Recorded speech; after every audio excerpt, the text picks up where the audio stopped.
आप बहुत ख्याल रखिएगा।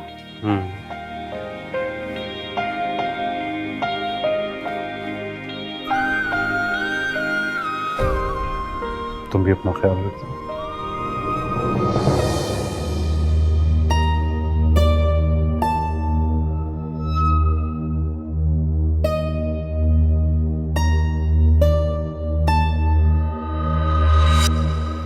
एक बात तो बताओ, कहाँ से आया ये हुनर? कैसा हुनर? जब मर्द रास्ता बदल ले उसे अपनी मुट्ठी में करने का हुनर। शीरी, अदन को इतने जल्दी मना लिया तुमने। मैं तो फैन हो गई हूँ तुम्हारी, बल्कि मुझे तुमसे क्लासेस लेनी चाहिए। एक मैके में बैठा तड़प रहे, एक की जिंदगी तुमने यहाँ से बेबस की हुई। शीरी अपनी हद में रहो। सोमिया, अब शीरीन को तुम उसकी हद बताओगी जिसने तुम्हें इस घर में तुम्हारी हैसियत से बढ़कर हद दी है। बहुत एहसान फरामोश हो तुम। एहसान करके अगर जताया जाए तो इंसान कम ज़र्फ लगने लगता है। और जो एहसान को माने ही ना, उसके ज़र्फ के बारे में तुम क्या कहोगी सोमिया? इसके मुंह लगने की जरूरत नहीं है। इसे इसकी औकात से ज्यादा मिल गया ना, इसलिए हजम नहीं हो रहा। इसे ये अंदाजा नहीं है कि जो अपनी हैसियत भूल जाते हैं ना, वो मुंह के बल ऐसा गिरते हैं कि फिर उठ नहीं सकते।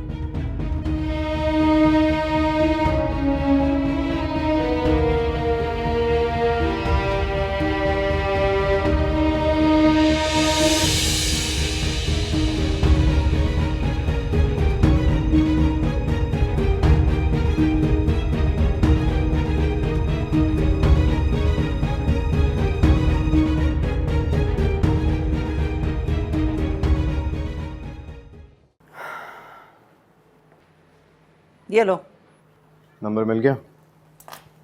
तुम्हारी बेचैनी की वजह मिल गई। सोमिया अभी भी कॉल करती है तुम्हें। तुमने तो कहा था कि तुम सुंबल से शादी इसलिए कर रहे हो कि ये सजा सोमिया ने तुम्हें सुनाई है। तो जो सजा सुना देते हैं वो तो ताल्लुक खत्म कर देते हैं। ये कैसी सजा है कि अभी तक वो राब्ते में है तुमसे? उसने मजबूरन कॉल की थी अम्मी। बड़ी ढीठ लड़की है भाई। शौहर के होते हुए भी उसकी मजबूरियां खत्म नहीं हो रही। अम्मी, माना कि खुदा ने आपको बेटी नहीं दी, लेकिन दूसरों की बेटियों के बारे में कुछ भी कहते हुए कुछ सोचा तो करें। आज भी तुम्हें उसके लिए उतनी ही तकलीफ हो रही है हातिम जितनी पहले हुआ करती थी। हाँ, क्योंकि वो आज भी मेरे लिए पहली जैसी सोमी है, जिसके लिए ना मेरे दिल में मोहब्बत कम हुई है और ना उसके लिए इज्जत। तुम्हारी मोहब्बत और इज्जत को तुम्हारे मुंह पे मार के चली गई है वो।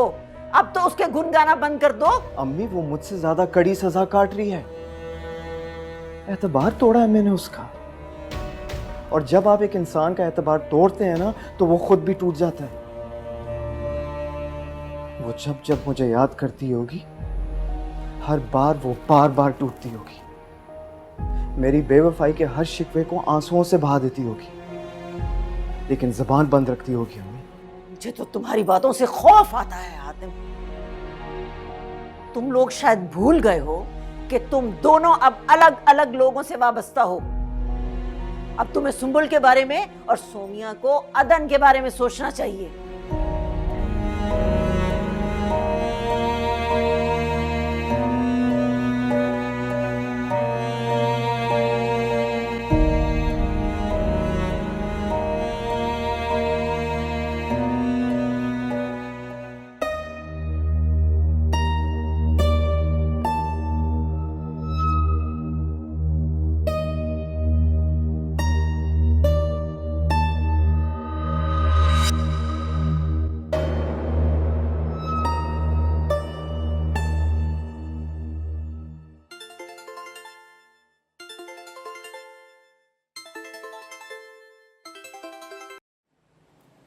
हेलो, शीरी बोल रही हूँ। मैंने तुम्हें डिस्टर्ब तो नहीं किया? नहीं नहीं, तुमने बिल्कुल डिस्टर्ब नहीं किया, बल्कि मैं तो खुद इतनी शर्मिंदा हो रही थी। तुमने इतने महंगे तोहफे मुझे दिए, मैं तुम्हारा शुक्रिया भी अदा नहीं कर सकी। तुम्हारा नंबर भी तो नहीं है मेरे पास। अरे इसमें शुक्रिया की क्या बात है? अब तो हम दोस्त हैं ना, और दोस्त एक दूसरे के लिए इतना कर ही लेते हैं। बहुत अजीब हो तुम। ऐसा क्यों कह रही हो? इतने प्यार का इजहार तो कभी सोमिया ने भी मुझसे नहीं किया जितना तुम करने लगी हो। उसको तो तुम छोड़ ही दो। पता नहीं उसे तुमसे क्या प्रॉब्लम है, हर वक्त तुम्हारी बुराई करती रहती है। लेकिन मैं बिलीव नहीं करती। मैं तो तुम्हें जान गई हूँ ना, तुम बहुत अच्छी हो। क्या क्या वो मुझे वहां डिस्कस करती है? अरे नहीं, उस दिन तुम आई थी ना, तो उसने पूरा घर सर पे उठा लिया कि मैंने तुम्हें इतनी प्रोटोकॉल क्यों दी है। वो मेरे खिलाफ इसीलिए है क्योंकि हातिम मेरे खिलाफ है, और मैं जानती हूँ कि ये सारा जहर हातिम ने सोमिया के दिल में डाला है। एक बात तो बताओ, ये दोनों अभी भी कांटेक्ट में हैं? कौन, हातिम और सोमिया? ऑब्वियसली उन्हीं का पूछ रही हूँ। मेरा तो नहीं ख्याल कि अब उनका कोई राब्ता है। अच्छा, तो सुना तो मैंने हमेशा यही है कि पहली मोहब्बत इंसान कभी भूलता नहीं है। खैर छोड़ो, मैं चलती हूँ, मैं तुम्हें बाद में फ़ोन करूँगी। ओके। पहली मोहब्बत वाकई नहीं भुलाई जा सकती, ये बात मुझसे बढ़कर कौन समझ सकता है। वो मोहब्बत तो बिल्कुल नहीं भुलाई जा सकती जिसने दामन में सिर्फ कांटे भरे।